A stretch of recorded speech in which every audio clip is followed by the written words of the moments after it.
Halo Sobat Bangsa, kembali lagi di channel Fostrap, Forum Strategis Arah Bangsa. Dan kali ini kita lagi bersama Mas Ali Rifan dari Arus Survei, Mas ya? Iya. Lembaga Arus Survei Indonesia. Kalau bicara survei ini kayaknya ya pastinya obrolannya gak jauh dengan politik ini kayaknya nih Mas. Iya. Apalagi tahun sekarang ini udah mulai memanas, pasti kerjaan makin banyak. Itu yang penting. Iya, sudah mulai ditanya sana sini, ini bagusnya gimana gitu. Nah, sehat Mas Rifan? Alhamdulillah sehat, Mas. Oke, terus untuk saat ini tuh yang lagi di konsenin itu, yang lagi direpotkan sekarang lagi di apa nih Mas? Pertama, pasti survei, Mas. Karena memang saat ini itu tahapannya prakandidasi. Iya. Jadi belum ada, kalau di level capres ya, belum ada capres yang definitif. Betul. Kalau di level pilkada, karena nanti kan serentak kan di 2024 meskipun bulannya berbeda ya, juga belum ada yang definitif. Betul. Gitu. Sama juga di level caleg juga belum ada yang definitif. Yang ada kan DCS nanti, karena baru kemarin partai-partai mendaftar ke KPU. Belum ada yang ketok palu Ya, satupun kan. pasti yang kita lakukan sebagai lembaga riset itu adalah melakukan survei, melakukan pemetaan siapa kandidat yang paling kuat, siapa yang lemah gitu kira-kira ya. Satu, yang kedua, kalau di level capres sebenarnya yang kita putar juga ini di cawapresnya, karena harus diakui di antara 3 capres yang masuk top 3 lembaga survei ya dari 2 tahun terakhir itu selalu di top 3 lembaga survei. Orang itu aja. Kalau sebut nama yang sudah banyak. Ya sudah lah, kita sudah sebut tahu lah kalau 3 nama itu berarti 2024 ini sebenarnya yang paling urgent adalah kontestasinya cawapres. Iya. Kalau bagi saya cawapres menjadi komplementer penting dan menentukan arah kontestasi ke depan, arah kemenangan. Makanya hari ini itu manuver politiknya itu sekarang manuver politik cawapres.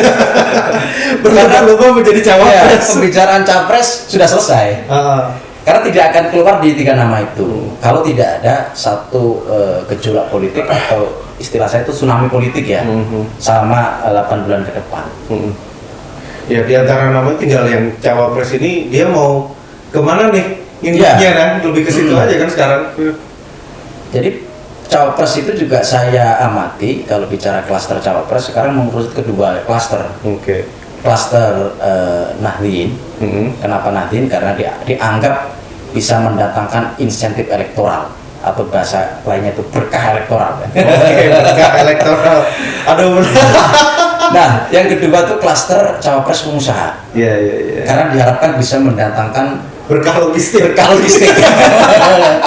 Gitu. Nah, saya amati mengerucut kedua klaster itu ya. Iya. Yang saya amati begitu. Iya, soalnya kan tadi udah banyak yang bilang juga, Mas Rifan juga ada mention gitu bahwa logika tanpa logistik bukan tidak logis lagi, tapi anarkis sekarang kan gitu kan gitu loh. Nah, makanya kalau misalnya kita bicara cawapres ini kan udah banyak juga nama-nama muncul. Entah yang muncul secara organik, entah yang dicalonkan atau yang pura-pura dicalonkan kan gitu. Nah itu. Nah kalau boleh tahu nih Mas, kalau capres memang kita sudah tidak pusing lagi lah menyebut namanya. Cuma seperti yang tadi yang menarik sebenarnya di level cawapresnya. Nah untuk di 3 besar ini siapa sih Mas? Kalau menurut hasil survei, menurut harus survei dulu. Iya. Karena hari ini kan kita masuk di rezim survei. Semua menghidup temuan survei. Betul. Dulu survei dianggap ini orang banyak nggak percaya, tapi makin di sini orang makin rasional, makin saintifik pendekatannya. Makanya sekarang saya sebut kita masuk di rezim survei. Semua percaya dengan data survei. Tentu survei yang kredibel. Iya. Betul. Nah sekarang itu yang masuk 3 nama sebagai cawapres itu kalau mau sebut nama ya, itu namanya Ridwan Kamil, Sandiaga Uno, kemudian satu lagi AHY.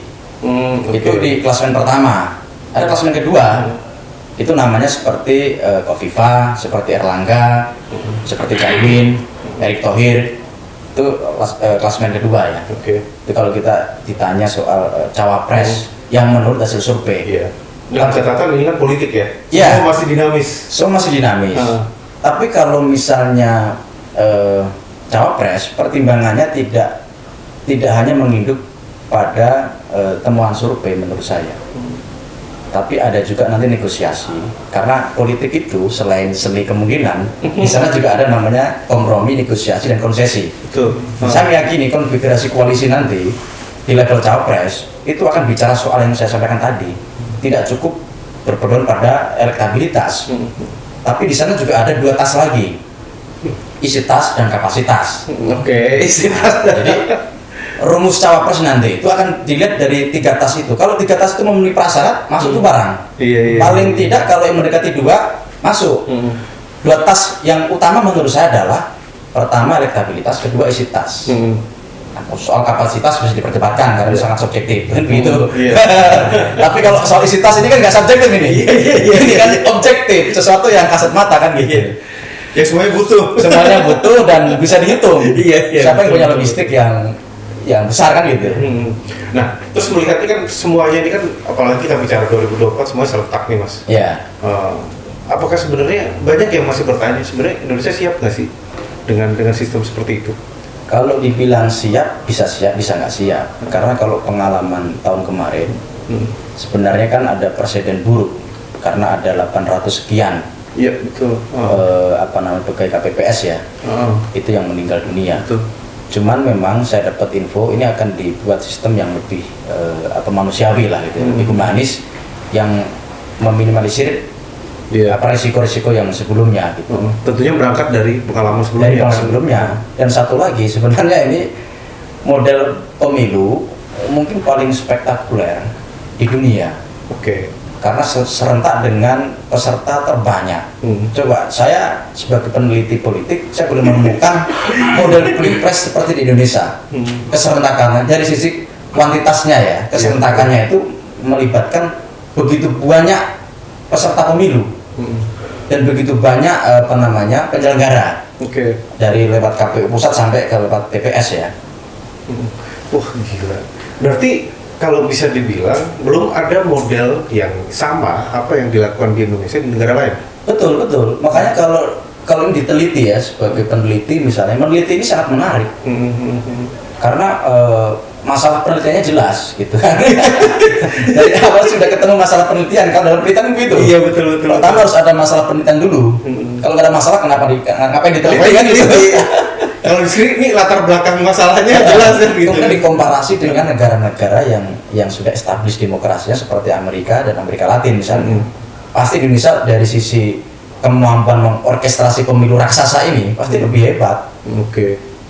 Nah, terus kan partai juga udah banyak banget nih di Indonesia gitu, dan apalagi banyak yang merasa wah ini banyak peraturan baru yang untuk menjegal partai-partai baru untuk muncul macam kayak gitu. Nah itu gimana sih sebenarnya Mas? Apakah memang sistem itu yang kalau dibilang yang paling sempurna nggak mungkin, kita jauh lah bicara dengan dari sempurna gitu, tapi apakah sistem yang sekarang dilakukan itu yang paling rasional untuk dilakukan di negara kita ini? Sistem apanya dulu? Parliament threshold, presidensial threshold seperti itu. Oke. Kalau sistem demokrasi, memang demokrasi itu ada giumnya kan, sistem yang baik daripada atau buruk daripada yang buruk. Maksudnya gini. Jadi dia tidak sempurna. Itu ada giumnya itu. Persisnya saya lupa, tapi poinnya itu. Itu pertama. Kedua, kita sebenarnya memasuki fase yang dalam pemilu itu sangat penting, karena dari sisi usia demokrasi kan kita baru seumur jagung sebenarnya. Tapi sistem kita kan sudah seperti Amerika. Iya. Amerika memang sudah establish demokrasinya udah sejak lama. Makanya ada orang bilang kita mengalami puber demokrasi. Jadi karena puber demokrasi itu efeknya adalah pirantinya, strukturnya untuk menampung kebebasan itu belum siap. Makanya terjadi banyak kekacauan ketika pemilu. Nah, berbeda dengan negara-negara sudah establish demokrasinya, itu cenderung lebih stabil. Dan kita kan sekarang ini kan memasuki memang dari 10 tahun terakhir kan istilahnya kan demokrasi prosedural.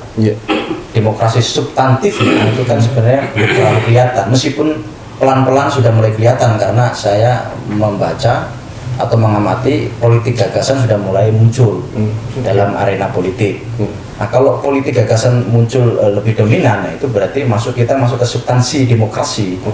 Tapi kalau yang muncul adalah politik identitas, ya pertarungan sentimen agama, sentimen suku. Nah, kita masih di level-level demokrasi prosedural. Terus itu yang membuat indeks demokrasi kita nggak beranjak naik di situ. Indeks demokrasi kita menurut beberapa lembaga dunia begitu, itu kan angkanya kan tidak naik karena variannya banyak. Indikatornya salah satunya adalah soal pemilu. Kita kerap kali menggunakan isu-isu sara, isu identitas sebagai api di dalam senjata di dalam pemilu atau kampanye begitu. Nah, tapi sebenarnya kalau secara politik kalau kayak gitu tuh sah-sah aja kan sebenarnya kan. Sebenarnya gini, kalau dalam kampanye yang tidak boleh itu black campaign. Negatif campaign, negatif campaign dibolehkan. Kalau negatif campaign itu kan dia menyerang lawannya pakai data. Misalkan kandidat kita ini kan rata-rata kan dari gubernur, ada dari menteri kan. Kita misalkan menyerang bahwa kinerja gubernur sebelumnya itu tidak bisa naikin kemiskinan, itu boleh-boleh saja dengan angka-angka yang ada, dengan data-data yang ada.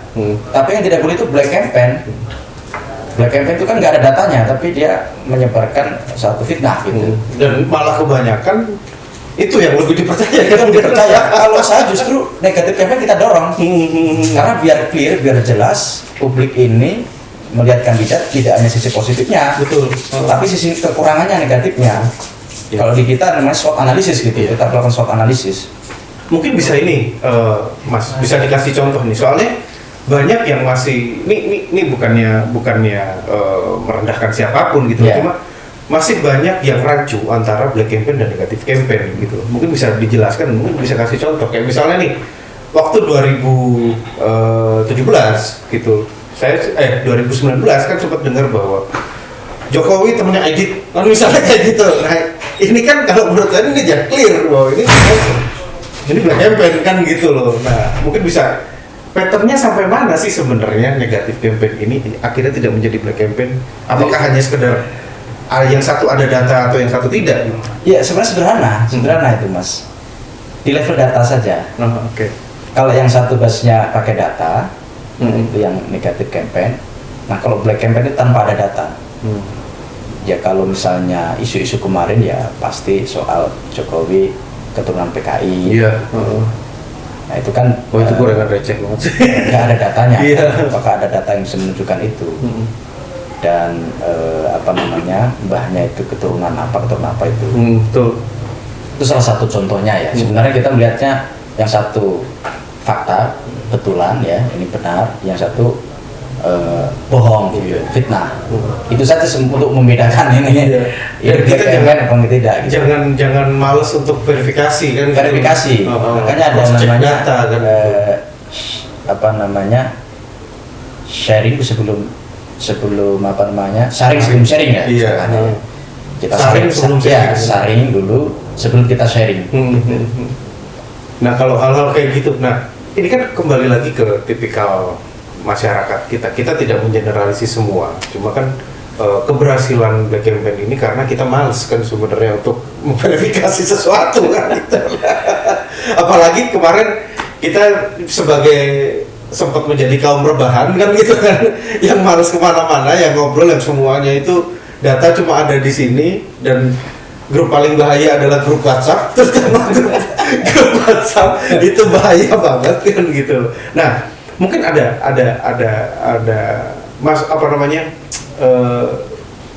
masukan mungkin dari Mas Ivan, gimana sih caranya biar kita tuh nggak malas untuk memverifikasi sesuatu gitu. Ini memang tantangan besar karena kita hari ini tuh masuk di era post-truth, pasca kebenaran.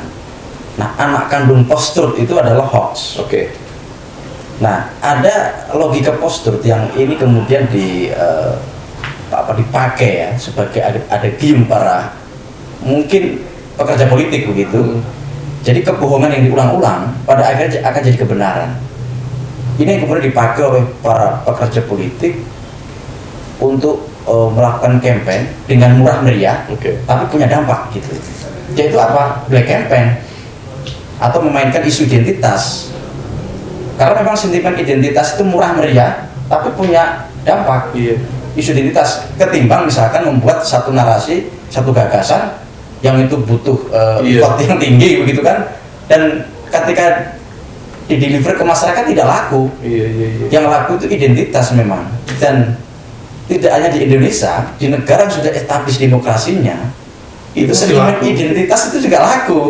Amerika misalnya, Trump itu menggunakan sentimen identitas kulit hitam kulit putih, itu pun laku. Apalagi di Indonesia ketika pendidikannya yang sarjana sekian persen kan gitu. Nah ini menarik sih Mas, apalagi kita bicara pemilu. Nah kebetulan nih Mas, kita lagi kedatangan beberapa caleg-caleg juga nih. Nah ini mungkin pasti banyak nih mereka sebagai pelaku juga. Nah satu dari partai parlemen dan satu lagi dari partai yang cukup populis di non parlemen. Kalau analogi Mas Rifan seperti itu kan? Iya. Membedakan antara dua kubu nih, ada satu partai parlemen dan non parlemen gitu. Ini ada kawan kita nih Mas, ini Sandy. Halo, apa kabar? Sehat? Baik, Sandy. Alhamdulillah. Ini dari perwakilan non parlemen. Mungkin kenalin deh, saya dari partai. Ya, terima kasih. Saya dari Partai Gelora. Kebetulan sekarang menjabat Ketua DPD Partai Gelora Kabupaten Serang, Mas. Wah, gila. Jualan banget nih. Dan juga insya Allah maju juga untuk caleg provinsi Dapil Serang A. Wah, ini ini kayaknya yang bagian ini diedit aja kali ini. Dia dikat aja itu. Masih ngantuk sekarang habis daftar ke KPU. Waduh, cakep. Oke. Jadi gimana sih? Kalau apa sih yang menjadi kalau anak stand up itu kan bicaranya tentang kegelisahan ya. Nah sekarang seorang caleg itu kegelisahannya apa sekarang? Mumpung ini ada Mas Rifan gitu, mumpung bisa ditanya-tanya gitu. Ya. Prospek saya gimana nih Mas? Kayak gitu. Kata dia, Wani Piro. Ya memang karena kita pantai penentang baru ya, jadi harus banyak membangun narasi juga terutama di media sosial. Dan Mas. Kita juga bisa dikatakan paling banyak pengurus dan pemilihnya milenial. Mas teman kegelisahan tadi kan Mas Bayu. Nah saya sebagai caleg juga dan ketua partai, memang setiap daerah kan isunya pasti berbeda-beda gitu ya. Iya. Dan kebetulan di daerah saya juga, di dapil saya juga cukup menarik isunya, terutama mengenai, kalau saya kan memang lebih ke tradisional dan juga transaksional. Agak itu udah rahasia umum lah. Karena tadi ada menyinggung isi tas juga Bang. Iya. Kemampuannya sekarang bikin bisa dan isi tasnya berapa banyak kan gitu. Iya. Nah, gimana Mas untuk kira-kira saya nih sebagai caleg juga gitu ya. Iya. Bisa melewati kekhawatiran isi tas tadi terhadap partainya misalnya. Iya, Mas. Jadi sebenarnya diskusi yang sering dibicarakan ini soal segmentasi itu Mas. Jadi ini Gelora ini kan sebenarnya kalau lihat segmennya kan agak mengarah ke anak muda ya. Dan sebenarnya kalau hari ini timingnya itu tepat. Karena secara demografi kita ini kan usia Gen milenial dan Gen Z ini kan sangat besar. Betul. Menurut data BPS milenial itu di angka 25%, Gen Z di angka 27%. Nah kalau milenial sama Gen Z digabung itu angkanya di atas 50%. Jadi memenangkan klaster milenial dan Gen Z itu bagi saya itu sudah separuh kemenangan Mas. Artinya dari sisi momentum Partai Gelora menemukan momentumnya. Kalau memang target yang disasar adalah generasi milenial dan generasi Z. Ingat, ini informasi mahal loh. Kopi yang nama. Iya. Karena kan dalam political marketing itu kan memang pertama target dan segmentasi itu harus jelas dulu. Dan saya membaca memang Gelora salah satu yang disasar ya. Dan dari sisi platform partainya, fatsun politiknya juga memang ke arah anak-anak muda. anak-anak muda yang progresif, revolusioner lah kira-kira gitu. Sesuai slogan. Arah baru Indonesia. Iya. Dan ada kegelisahan yang luar biasa di kalangan anak muda ya, khususnya generasi milenial itu di soal lapangan pekerjaan, di soal ekonomi.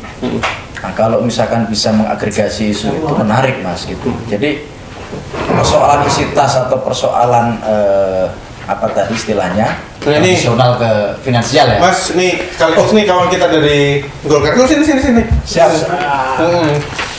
Ini malam makin banyak. Iya. Nih kita masih nunggu kira-kira dari 8 partai lagi. Makin menarik gitu kan. Nah, sampai tadi ya, sampai soal isi tas. Sebenarnya persoalan itu iya, tapi isi tas saya nggak cukup. Makanya butuh strategi. Ini kan banyak tuh saya temukan pengalaman caleg yang hanya bermodal isi tas atau finansial tadi tanpa strategi juga nggak bisa. Betul. Tapi strategi yang bagus, isi tas nggak terlalu banyak, tapi juga bisa menang. Bahkan ada juga beberapa. Kalau kita kan ada tuh success story yang saya temukan hanya modal sekian gitu, itu bisa menang. Betul. Jauh dibandingkan caleg-caleg lain misalnya.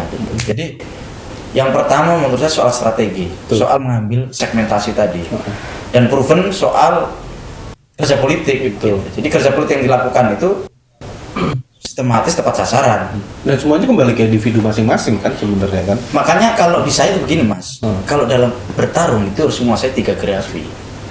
Pertama geografi, medan tempur harus tahu kan. Yang kedua itu demografi. Demografi itu ya, misalnya di daerah di dapil A itu generasi milenial berapa persen, perempuannya berapa persen, yang bekerja sebagai buruh berapa persen, afiliasi organisasi apa, itu demografi.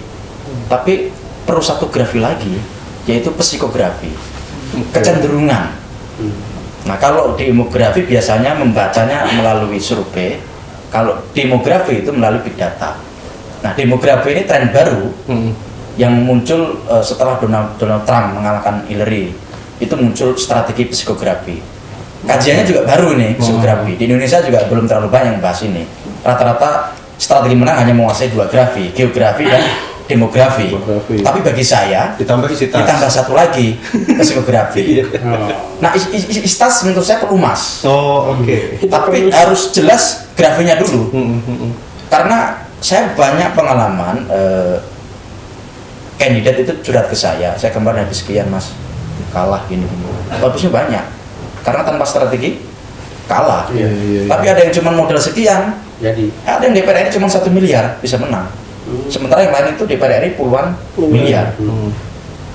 Nah, ini kawan kita nih, coba kenalkan nih nama siapa dari partai apa dan dapilnya. Terus tadi udah loh begitu juga. Iya. Ya, nama Adi Putra Nugroho, dapil insya Allah NTB 2. NTB 2. Golkar. Dipercaya ya maju untuk DPR RI. Oke, DPR RI ya. DPR RI. Kalau bicara isi tas hanya doa. Jadi kami kan isi tasnya agak bingung gitu jawabnya gitu. Ya, ikhtiar aja lah kita dulu kan. Yang paling penting tadi strategi. Jadi politik itu soal strategi. Selain makanya ada istilahnya kan seni kemungkinan. Karena di sana itu yang sebenarnya di politik itu yang paling penting strategi. Kalau strateginya bagus, seni kemungkinan akan makin bagus. Makanya di dalam politik sangat predictable. Beda dengan di dunia bisnis ya. Politik lebih seni kemungkinan lebih dominan daripada dunia sektor lain gitu. Satu contoh misalkan kayak Ma'ruf di injury time tiba-tiba jadi cawapres itu di luar naluri statistik. Gitu. Itu salah satu contoh politik itu sangat dinamis. Dan seni kemungkinannya tinggi. Padahal calon yang satunya lagi udah standby nggak jauh dari situ. Sudah pakai baju. Kita terkaget-kaget. Tapi itu memang di level selection. Nah, tapi di level election memang mempelajari perilaku pemilih jadi penting. Kalau di level selection ya kandidasi seperti konfigurasi koalisi hari ini memang seni kemungkinannya tinggi, Pak. Tapi di level election kontestasi seni kemungkinannya bisa kita baca melalui data-data. Jadi perubahan yang eksponensial atau radikal gitu, itu pasti ada alasannya. Karena kan perilaku pemilih itu kan berubah itu atas apa dasarnya gitu. Makanya penting misalnya kita itu sebelum melangkah harus pegang data dulu, biar memastikan langkah kerja politiknya itu tepat sasaran, segmen yang mau disasar juga jelas, isunya jelas sesuai dengan harapan atau aspirasi warga di dapil yang mau kita sasar, termasuk personal brandingnya juga pas gitu. Karena hari ini memang kita mengarah ke scientific approach di dalam keputusan atau mengambil langkah-langkah atau strategi politik. Hampir semua partai politik hari ini sudah ke sana. Dulu pendekatan ini itu kan nggak terlalu dipercaya, lebih banyak misalnya lari ke dukun ya. Iya. Masih ada itu, masih ada. Dukun politik hari ini berubah pakai baju rapi gitu ya, para poster. Itu dukun politik juga, tapi pendekatan statistik. Kalau dulu kan pendekatannya ke menyandung, jadi ada perubahan dari kalau istilah saya itu dari klinik politik ke teknopolitik gitu sekarang. Dari klinik ke teknologi. Nah, kalau kita bicara pemilu nih, Mas, kan banyak yang kemarin mengkritisi tentang mekanisme pengawasan. Iya. Nah, kalau untuk ke depan nih, kira-kira ada hal apa aja kira-kira yang menurut Arus Survei yang mesti dibenahin dari sistem pengawasan pemilu kita gitu, apalagi masalah money politik pasti itu adalah sudah menjadi momok lah. Terus yang kedua pengawasan di bilik. Nah, apakah hal-hal itu juga menjadi perhatian dari Mas Rifan juga gitu? Iya, pasti menjadi perhatian karena begini, kita kan ingin pemilu berkualitas. Salah satu cirinya adalah soal transparansi kan, soal keadilan di dalam mekanisme pemilu. Nah, makanya saya sih berharap ada lembaga pemantau yang secara independen itu memantau proses pemilu, mulai dari hulu sampai hilir. Karena yang rawan itu kan di pasca election sebenarnya, pengawalan suara itu kan. Setornya suara itu kan. Itu juga kadang-kadang di situ banyak ya penumpang gelap bermain di sana. Makanya kalau misalkan teman-teman maju di kontestasi, yang harus dipastikan itu bagaimana mekanisme mengontrol di level pra pemilu dan pasca pemilu. Karena banyak yang lewat di situ. Dia kerja mati-matian di pasca pemilu, di kandidasinya, kemudian di kontestasinya. Nah setelah itu tepar ya kan.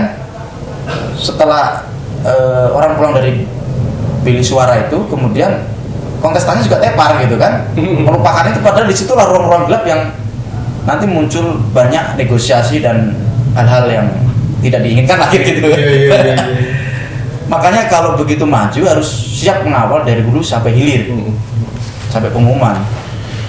Karena ada sebagian orang, saya juga dapat info ada yang berhasil melakukan itu, meskipun saya tidak bisa membuktikan ya, karena itu kan sulit. Ada yang masuk di wilayah itu, penumpang gelap tadi. Tapi emang ada yang melakukan? Ada, itu ada. Pernah kok teleponnya depan saya. Saya mau dengerin aja udah gitu. Makanya kan setiap partai kan mengirimkan ini kan, namanya saksi. Gitu. Iya. Dan salah satu biaya yang mahal dalam kontestasi saksi. Saksi itu mahal, apalagi kalau di level partai ya, secara nasional itu dihitung berapa itu? Aduh, saksi 200.000. Iya, dikalikan kalau di jumlah TPS Indonesia. Itu berapa angkanya itu? Sempat hitung kasar-kasar itu bisa hampir satu. Hitung kasar ya. Itu yang kemudian menjadi negosiasi di level kandidasi capres-cawapres. Karena setiap partai kan butuh uang saksi. Betul. Nah, balik lagi bahwa apakah kan setiap pemilu ini kan kita juga tahu lah bahwa dana yang digelontorkan itu kan sangat luar biasa gitu loh. Nah, apakah nggak ada kemungkinan bahwa suatu saat itu dana itu makin bisa dipres gitu? Kayaknya semakin tahun semakin besar kan dananya. sebenarnya pemilu serentak ini salah satu efisiensi anggaran. Hal yang bisa diterima oleh masyarakat itu kenapa diserentakkan, itu salah satu yang paling penting adalah soal efisiensi anggaran. Karena cukup signifikan. Betul. Kalau misalkan dibuat nggak serentak dengan serentak gitu dananya. Nah, cuman memang begini, sekarang itu ada kenaikan anggaran itu karena ada kenaikan juga gaji para pekerja KPPS. Karena bebannya kan berat. Kemarin itu banyak keluhan sekali, kemudian mungkin asupan gizinya kurang. Itu yang membuat sekian ratus kelelahan. Harusnya kan kalau misalkan dana yang mencukupi kan ada juga mungkin vitamin ya gitu ya, karena itu kan kerja Rodi itu. Iya betul. Itu luar biasa lemburnya itu. Kerja paksa juga. Kerja paksa dan kerja Rodi. Kalau misalkan para pekerja KPPS itu tidak terbiasa lembur begitu, tiba-tiba lembur begitu kan, apalagi di daerah-daerah itu kan tidak semuanya mudah. Ada juga sudah sepuh Pak, menjadi apa namanya penyelenggara KPPS. Iya. Itu yang kurang ajar yang muda-muda sih sebenarnya. Kalau yang sepuh-sepuh turun itu. Langsung mulai mungkin KPPU-nya masih batasi umurnya Mas. Iya. Maksimal 45 misalnya. Iya, harusnya begitu. Orang-orang yang di usia produktif. Iya. Yang secara energinya memang siap lembur gitu, siap tempur. Nah, kalau sendiri ada permasalahan apa nih sampai sekarang? Kemarin juga ikut daftar kan? Iya, 2019 sempat maju, cuman kendala di lapangan tuh, dan kita percaya diri bahwa kita dapat suara banyak, tiba-tiba di last minute itu hilang.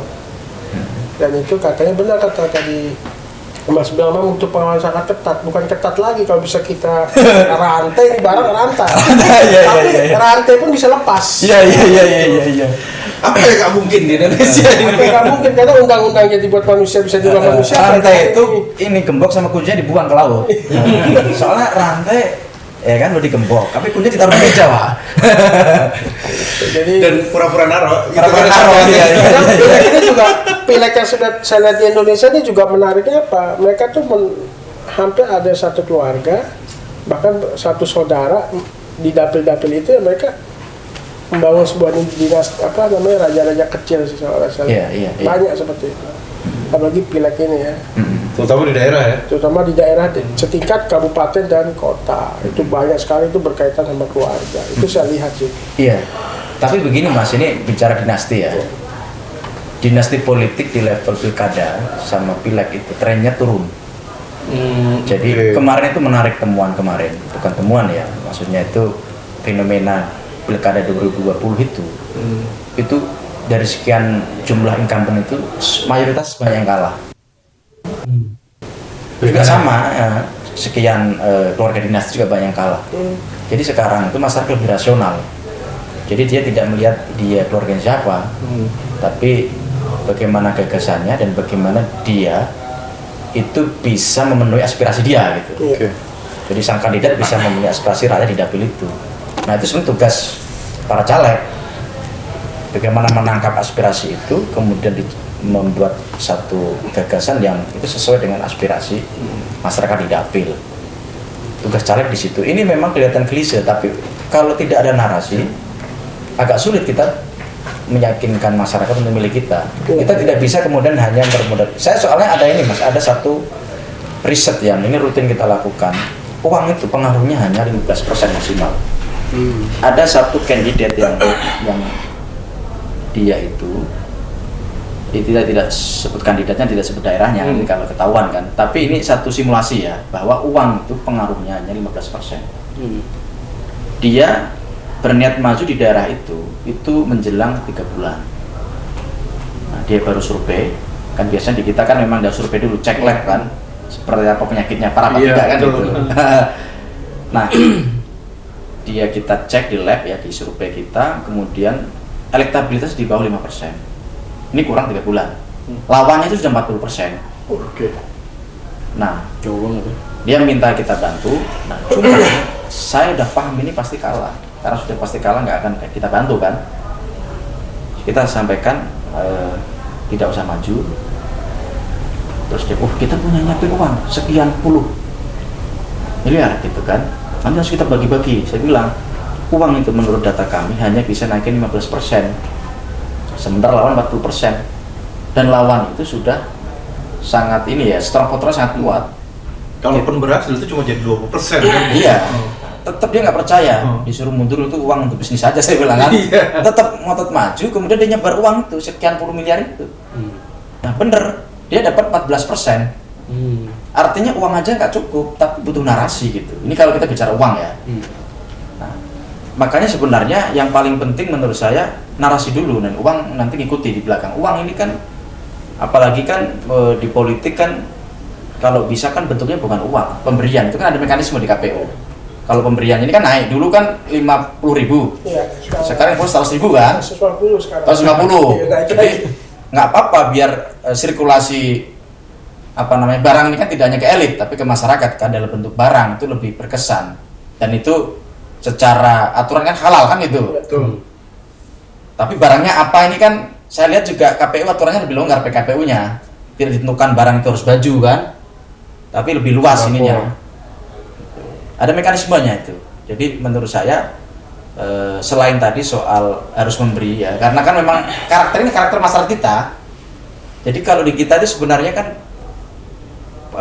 kalau bahasanya kalau di kampung itu bukan politik uang, mereka nggak apa politik uang, tapi bareng gini loh, saya itu kamu perintah gitu loh, masa nggak ada oleh-oleh lah gitu kan, bahasanya oleh-oleh gitu kan kalau di kampung.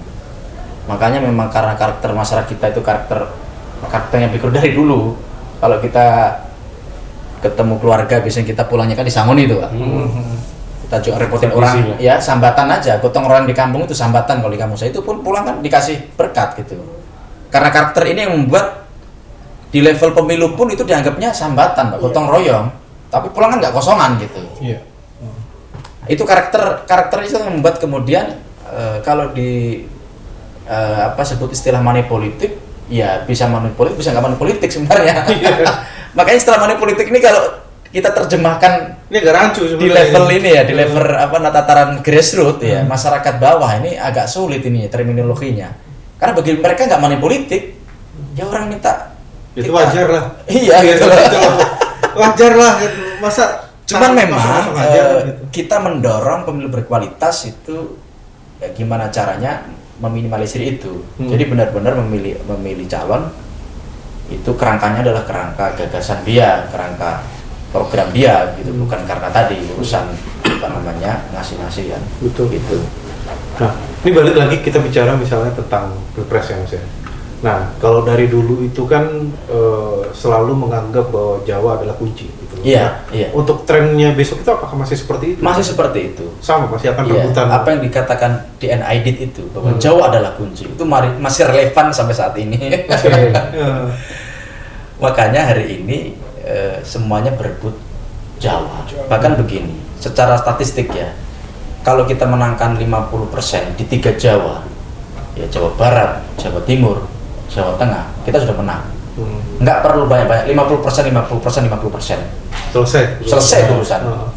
Yang lain mah tambahan-tambahan. Itulah yang kemudian menjadi para pekerja politik ini, ya para tim sukses itu pragmatis di dalam melakukan kampanye ya, belusukan. Pasti Jawa menjadi rebutan, target utama. Ngapain capek-capek di luar Jawa gitu, kira-kira kalau bicara pragmatis. Tapi ini kan nggak sehat sebenarnya, nggak sehat. Tapi fakta demografi kita demikian.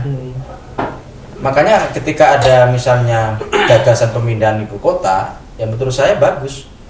Biar nanti suatu saat ada pemimpin kita bukan dari Jawa, tapi luar Jawa. Nah, salah satu rutenya melalui pemindahan ibu kota. Kalau nggak sulit, berpengaruh sekali. Kalau nggak sulit, Jawa adalah kunci itu mungkin sampai berpuluh-puluh tahun ke depan. Kalau nggak ada pemindahan ibu kota. Sampai IKN benar-benar beroperasi. Iya. Nah kayak gitu. Nah, tapi apa sih sebenarnya kalau kan banyak yang hanya mengerti bahwa ini kayaknya Jawa itu selalu jadi rebutan, apakah karena hanya sekedar populasi atau karena kebanyakan sentral informasi itu berasal dari Jawa? Bisa dua-duanya. Tapi yang pertama paling dominan. Jawa adalah kunci itu. Jawa itu tidak hanya Pulau Jawa, tapi orang Jawa di luar Pulau Jawa juga banyak itu masalahnya. Perantauan ya. Perantauan. Diasporanya lah ya. Di Sumatera, itu di Lampung itu. Jawa itu luar biasa di Lampung. Di Kalimantan juga lumayan banyak. Saya kemarin pas di Maluku, Jawa juga. saya ketemu orang Jawa juga banyak di Maluku itu, dekat Papua.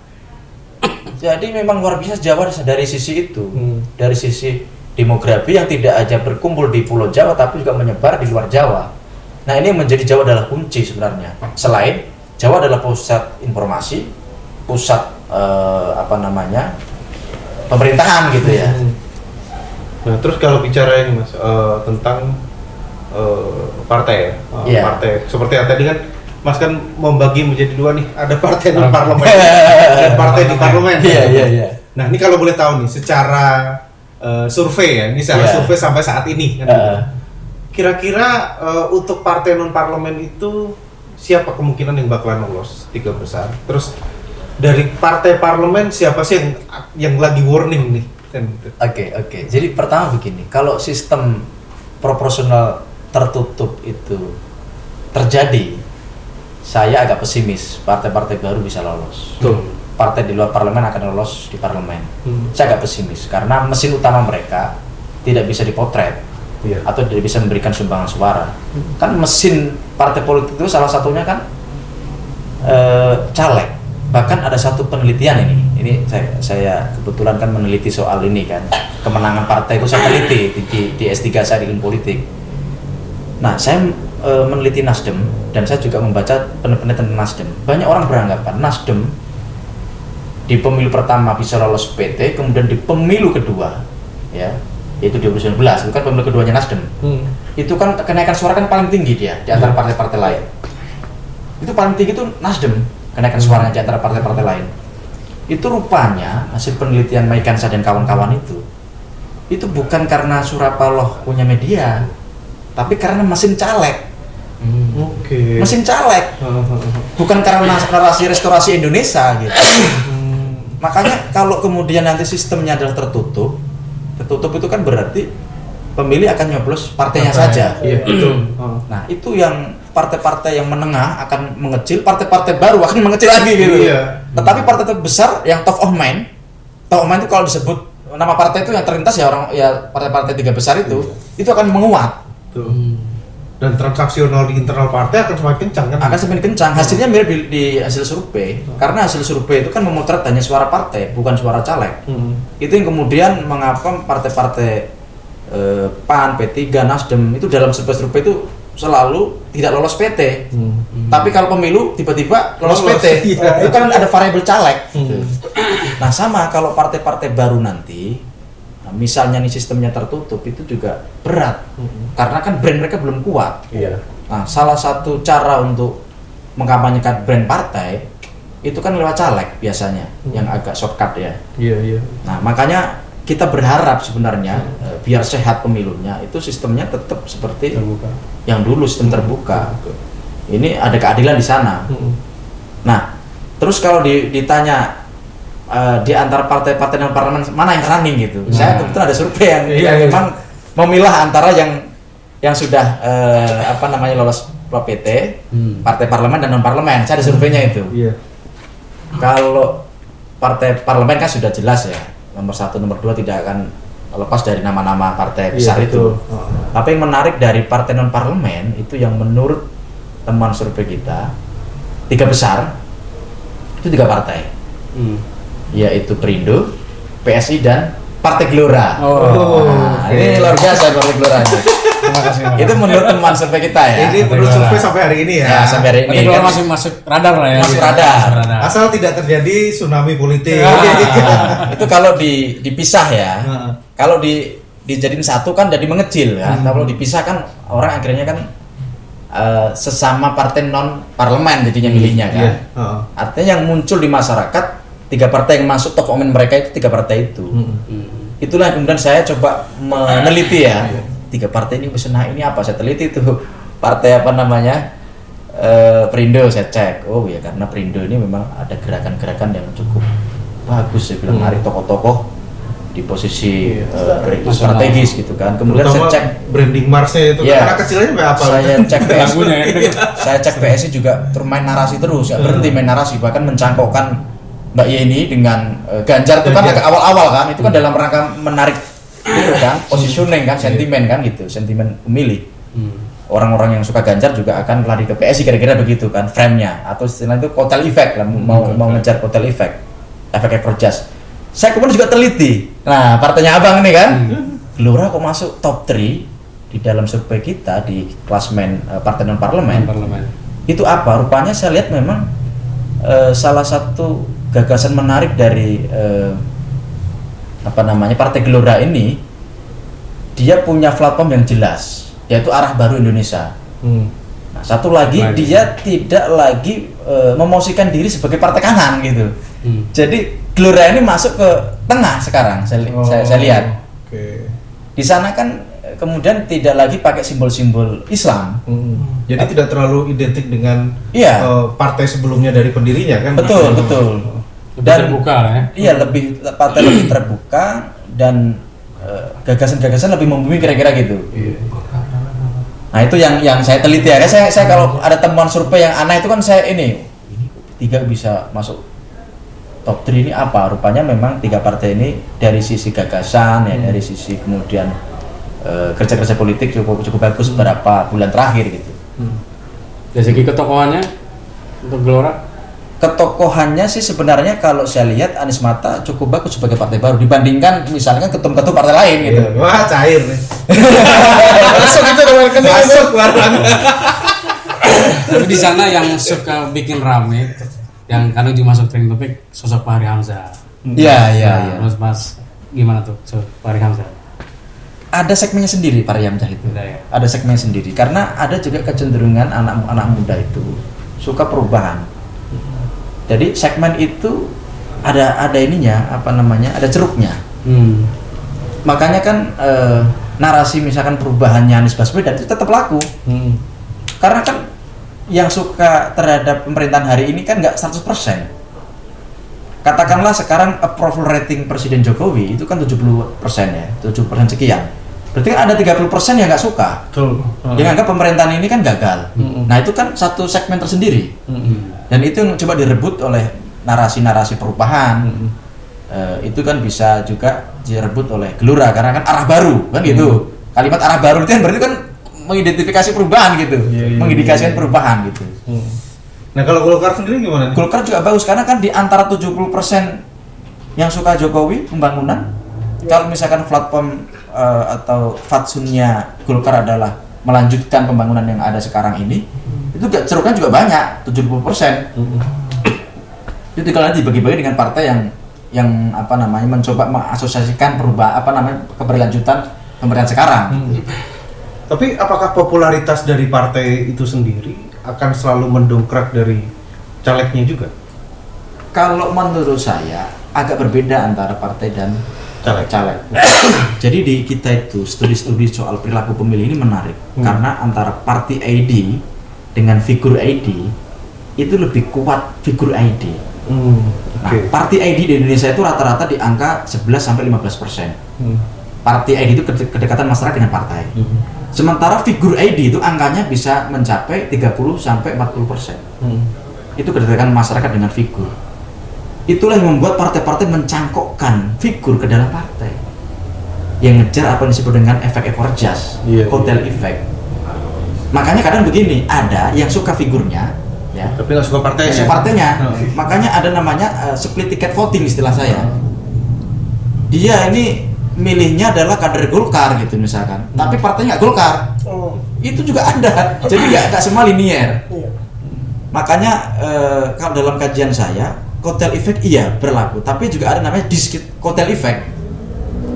Jadi efek ekor jas itu juga secara automatically itu bisa berlaku, tapi juga ada nggak berlaku. Ada namanya split ticket voting istilahnya. Oke. Nah, ini balik ke yang tadi tuh, untuk partai yang parlemen. Kan tadi saya ada pertanyaan bahwa apa sih partai yang ada yang sekarang di parlemen ini yang ada kemungkinan akan tersingkir? Kayaknya udah mulai warning nih. Kayaknya akan diganti sama mungkin Gelora atau apa kan gitu. Kalau itu sebenarnya yang paling agak ngeri-ngeri sedikit kan P3 di antara partai-partai lain. Angkanya kan 4, sekian %. Iya. Jadi kalau distatistikkan itu sebenarnya kalau dibulatkan 4% dia. Karena 4, sekian gitu, di bawah 4,5 di bawah itu. Itu kan memang ngeri-ngeri sadap.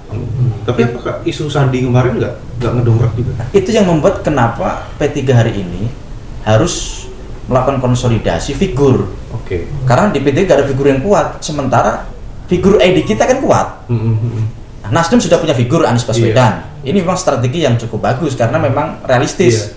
Kemarin figurnya lumayan ketangkep. Aduh, repot juga gitu. Nah, P3 kalau mau survive di 2024 harus mencangkokkan ke figur. Makanya P3 hari ini kan lagi konsolidasi mau ngusung Sandi sebagai cawapres. Itu dalam rangka biar selamat untuk lolos PT parliamentary threshold. Oh iya. Karena kalau nggak ada strategi itu agak ngeri-ngeri sedap nih posisi P3. Karena kan kalau misalkan pemilih berbasis masa Islam kan di partai-partai baru juga ada. Gelora salah satunya. Tuh. Juga ada partai umat. Dan seterusnya itu. Nah, untuk nanti itu kan ada kemungkinan seperti tadi yang Mas bilang bahwa kontestasi Pilpres terutama akan muncul 3 kandidat. Dan ada kemungkinan nggak sih Mas untuk dari 3 kandidat itu untuk sampai hari ini hasilnya nanti ada yang 50% plus. Jadi biar kita nggak buang-buang waktu untuk 2 kali gitu loh. Iya, Anggaran lebih besar lagi akan keluar itu. Iya. Kalau saya sih berharap begitu. Ada ya. juga obrolan demikian. Uh, Ada juga obrolan sudahlah kandidatnya 2 saja. Biar 1 putaran hemat kos. Kemudian nggak capek-capek kita. Masyarakat juga nggak kasihan capek-capek. petugasnya juga Ya, kan. masyarakat juga nggak capek-capek gitu kan. Petugas juga nggak capek-capek kan gitu. Nah cuman kalau 2 poros itu nanti isunya akan masuk ke dua poros seperti kemarin. Gitu. Kalau menurut saya biar nanti menghindari isu 2 kutub yang berlawanan itu 3 poros. Dan secara pendidikan politik juga bagus. Jadi kalau di kita ada istilahnya menu prasmanan pilpres gitu. Kalau menunya itu banyak gitu. Kita ini kan kalau mau makan Pak, menunya banyak kan selera makannya kan juga nambah. Tapi menunya itu saja kan kita males. Sama pemilih juga sama. Kalau dihadapkan pada 2 itu terlalu sedikit. Sebagai menu prasmanan pilpres gitu. Iya. Jadi pilihannya 2 doang sih. Iya, kan gitu, kan? di Indonesia ini nggak ada figur lain gitu. Kalau saya malah mendorong 4 poros, meskipun probability-nya agak kecil. Yang paling kemungkinan itu 3 poros, dan yang kedua 2 poros. 2 poros itu dengan catatan begini: kalau posisi Anies Baswedan menguat, itu juga ada kemungkinan 2 poros. Jadi Prabowo dengan Ganjar bergabung. Kalau posisi Anies Baswedan menguat. Tapi kalau posisi Anies Baswedan tidak menguat, akan terjadi 3 poros. Kalau posisi Anies Baswedan menguat kan antara Ganjar sama Prabowo ini kan satu fatsunnya Presiden Jokowi yang melanjutkan pembangunan IKN, melanjutkan infrastruktur Jokowi dan seterusnya. Nah mereka mungkin bisa ngalah karena kan ada tantangan yang berat. Tapi kalau elektabilitasnya Anies Baswedan itu nggak naik secara eksponensial, nah Prabowo tidak akan mau bergabung dengan Ganjar. Begitu juga Ganjar tidak akan mau bergabung menjadi cawapresnya Prabowo gitu. Nah, potensi 3 poros itu besar. Potensi 3 porosnya. Apalagi kita memang hari ini kan masuk di rezim survei. Jadi semua orang atau semua elit partai ini menginduk ke hasil survei. Nah, kalau sekarang nih Mas, kalau boleh nanya, udah berapa partai sih yang merapat ke tempatnya Mas Rifan? Nggak perlu sebut gitu. Bukan partai istilahnya, Tapi lebih ke person. Kalau part itu kan paket ya. Rata-rata person. Ya biasa kalau seperti hari ini kan banyak yang survei. Kita lagi running survei DKI, kita juga lagi running survei Jawa Timur gitu. Itu rutin yang kita lakukan. Nah, core kita kan memang namanya Arus Survei Indonesia, lembaga survei. Meskipun kadang diminta bantu di level strategi dan konsultasi begitu. Terus ini boleh nggak nanya? Saya nggak bakalan nanya ke 2 orang ini. Iya. Cuma apa sih yang membuat orang itu masih ini kalau saya melihatnya itu bahwa caleg itu berbeda dengan pilpres kan gitu, terutama untuk persentase menangnya. Nah, untuk caleg itu kan persentase menangnya makin kecil, beda dengan pilpres.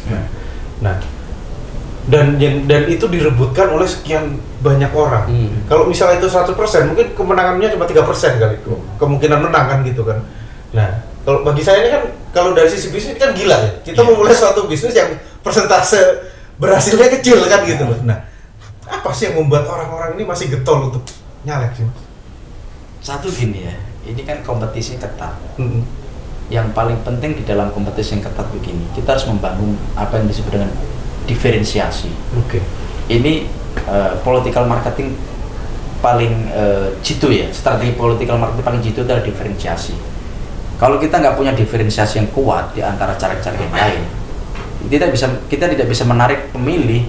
Apa membuat pemilih itu jatuh cinta ke kita kan? Kan kita harus ada selling point-nya. Kalau istilah saya harus ada brand value-nya kan gitu. Nah, itulah tugas para kontestan itu membangun diferensiasi, membangun brand value gitu. Itu tugas utama menurut saya ya. Karena kan ini kompetisi ketat sekali. Betul. Nah, kalau itu kan dari tujuannya ya. Iya. Nah, kalau ada nggak sih Mas survei yang kenapa sih orang masih seneng nyalek? Oh begini, nyalek itu kan motivasinya macam-macam ya. Motivasi yang paling normatif adalah mereka itu kan ingin melakukan satu perubahan. Ya, ini meskipun kalimat-kalimat klise tapi faktanya rata-rata kalau ditanya seperti itu Mas. Semua ingin berubah. Semuanya ingin melakukan perubahan, tapi di level kebijakan. Katakan sudah ada orang kaya nih, misalkan sudah ngapain capek-capek harus maju sebagai caleg, ngapain capek-capek harus maju sebagai calon kepala daerah. Nah, ketika ditanya, saya kan nggak bisa melakukan perubahan secara radikal, secara sistematis, terstruktur, masif gitu. Kalau saya hanya sebagai pengusaha. Tapi kalau saya sebagai pejabat yang punya kebijakan, sekali ketuk palu, itu perubahan itu secara simultan langsung masif. Iya. Nah, itu salah satu alasannya. Makanya harapan saya memang orang-orang yang masuk ke politik itu value-nya itu ke sana. Dia sudah selesai dengan dirinya sendiri. Kalau istilah saya menerima baktikan dirinya ke masyarakat. Urusan prioritas dia sudah selesai. Nah, ini tinggal dia berbagi prioritas ke yang lain, tapi melalui kebijakan. Gitu. Betul. Karena kalau berbagi prioritas melalui langsung kan, melalui duit kita bagi-bagikan nggak mencukupi kan, untuk dibagi-bagi ke semua orang. Tapi kalau melalui kebijakan kan, itu kan pakai anggaran negara nanti kan gitu. Oke. Terus untuk nanti pemilu 2024 Mas, apa sih kira-kira hal-hal yang masih perlu dibenahi berangkat dari pengalaman pemilu sebelumnya Mas, untuk kedepannya? Pertama adalah politik identitas. Karena gini, kalau politik identitas ini kita mengalami, misal katakanlah surplus politik identitas dan defisit politik gagasan, ini yang rugi adalah masyarakat. Karena masyarakat tidak mampu atau tidak ada kesempatan untuk melihat mana pemimpin yang beneran, mana yang pemimpin hanya bisanya membangun isu, membangun sentimen. Makanya harapan saya itu yang paling ditonjolkan di dalam politik ini adalah politik gagasan, program. Jadi politik programatik gitu. Karena memang ini mahal ini, karena kan orang harus diskusi dulu. Harus riset dulu gitu kan. Malas orang-orang tuh kadang-kadang pengen instan. Soalnya begini, politik identitas itu murah meriah, digoreng gampang gitu kan. Dilempar tuh cepat ditangkap. Kalau misalnya kita ngelempar makanan ikan itu cepat nangkap gitu. Murah meriah gitu kan, dan kadang-kadang gratisan gitu. Makanya dan selalu berhasil dan rata-rata juga berhasil. Itu yang masalahnya. Karena apa? Karena masyarakat kita ini kan yang melek politik, yang sudah tercerahkan ini kan juga sekian persen. Dan kita pahami bahwa di Indonesia itu ada 3 ceruk pemilih: pemilih rasional, pemilih sosiologis, pemilih psikologis. Pemilih rasional itu ya pemilih-pemilih yang memilih kandidat itu karena rekam jejak, ya, karena programnya, karena fatsun politiknya gitu. Kalau pemilih sosiologis itu karena afiliasi, Pak.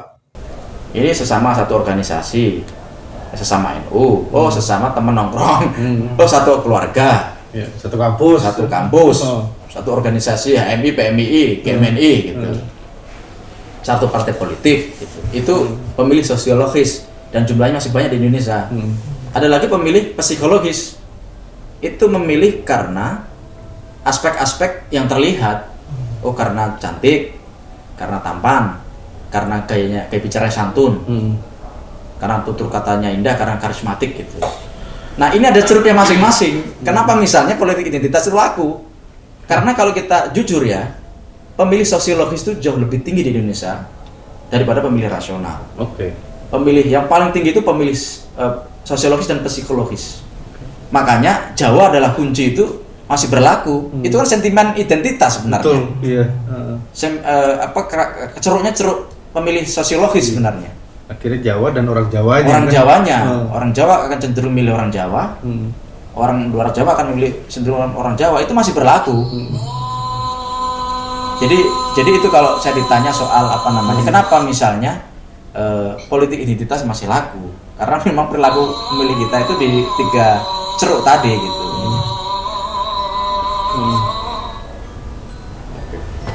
Mungkin ada yang mau ditanyain lagi? Ya mungkin cukup nih pengalaman juga.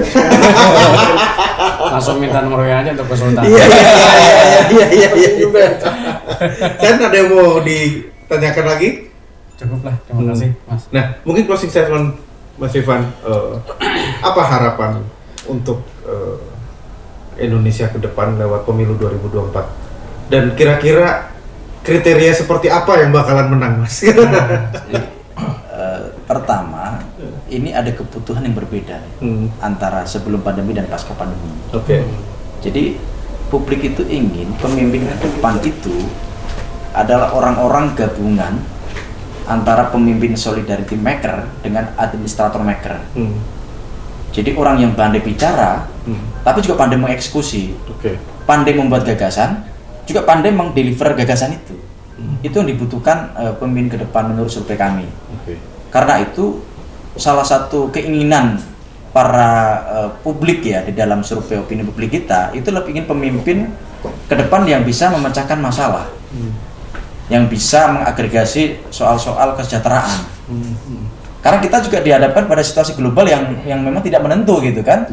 Sekarang kan di dunia ini kan yang sudah menjadi pasien IMF kan sudah luar biasa banyak, ada 40 sekian kan negara-negara yang sudah menjadi pasien IMF.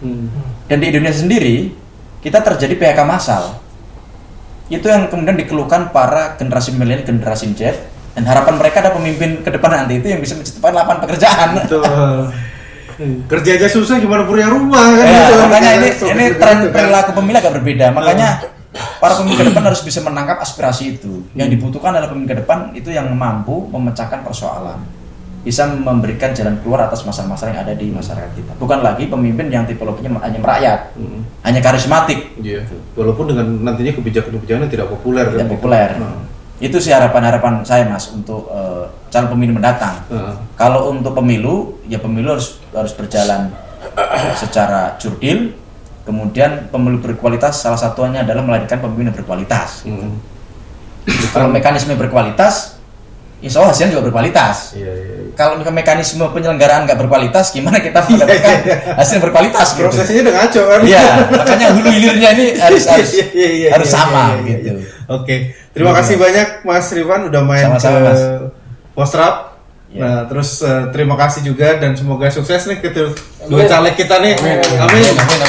Dan semoga ketika dipilih, kalau ditelepon nggak susah, kalau ditegur masih bales. Nah itu dia. Itu yang bahaya. Nah, oke. Itu tadi Sobat Bangsa obrolan kita tentang politik, pemilu, dan survei dan sekitar surveinya juga, dan apa aja yang tadi yang disurvei. Jika pengen tahu lebih banyak mungkin bisa langsung ke lembaga Arus Survei Indonesia yang alamatnya ada di mana Mas? Ada di Kuningan. Ada di Kuningan, nanti kita bisa tampilin Instagramnya ada Mas ya? Ada. Instagramnya ada, alamatnya nanti kita tampilkan di situ. Oke, terima kasih Mas Rifan, terima kasih Sandy, terima kasih Yuda. Oke, terima kasih teman-teman juga yang telah selalu mengikuti Fostrap, Forum Strategi Sarana Bangsa. Kita akan kembali lagi dengan tamu-tamu yang akan membangun bangsa ini menjadi lebih baik. Terima kasih. Terima kasih banyak Mas. Silakan.